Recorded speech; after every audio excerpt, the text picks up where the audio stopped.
Hello बच्चों, हमारा question है 300 joule of work is done in sliding a 2 kg block up an inclined plane of height 10 metre taking g is equal to 10 metre per second square work done against friction is.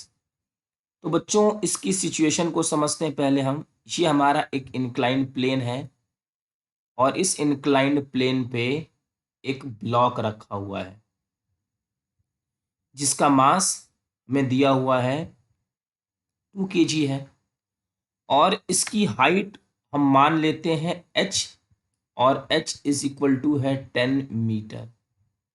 ये angle हमारा है theta और इसकी length को हम मान लेते हैं l। ठीक।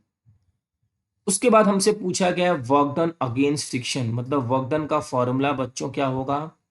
फोर्स, कौन सा फोर्स? फ्रिक्शन का force into displacement into cos theta. तो बच्चों फोर्स हम लगा रहे हैं ऊपर की तरफ और डिस्प्लेसमेंट भी हो रहा है ऊपर की तरफ। Work done against friction, friction नीचे लग रहा होगा और हम ऊपर की तरफ फोर्स लगा रहे हैं, डिस्प्लेसमेंट भी ऊपर, एंगल 0, तो work done is equal to force into displacement. अब बच्चों हमें यहाँ पे क्या क्या गिवन है पहले देख लेते हैं। नीचे की तरफ लगने वाला फोर्स mg, इस तरफ लगने वाला फोर्स mg cos थीटा और इस तरफ mg sin थीटा, ये होगा नॉर्मल। और बॉडी ऊपर जा रही बच्चों तो फ्रिक्शन फोर्स भी नीचे की तरफ लगेगा। तो यहाँ पे हमारे फोर्सेस कौन कौन से लग रहे हैं? तो हम लिख सकते हैं फोर्स एक है हमारा mg sine theta, mg sine theta plus दूसरा है हमारे पास फ्रिक्शनल फोर्स और ये रहा डिस्प्लेसमेंट। अब बच्चों ये डिस्प्लेसमेंट हमें कैलकुलेट करनी है। तो डिस्प्लेसमेंट क्या होगा? Sine theta is equal to perpendicular upon hypotenuse h by L.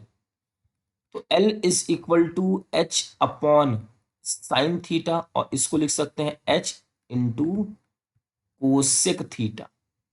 यहां से लिख सकते हैं mg sine theta plus F are, और एफ आर को बच्चों हम लोग एफ आर लिखें और डी की जगह लिख सकते हैं एच कोसेक थीटा और ये रहा वर्क डन।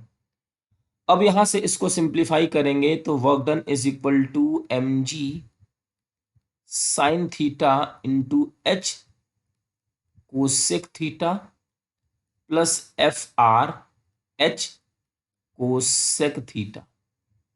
बच्चों इस वर्क डन की वैल्यू हमें गिवन है 300।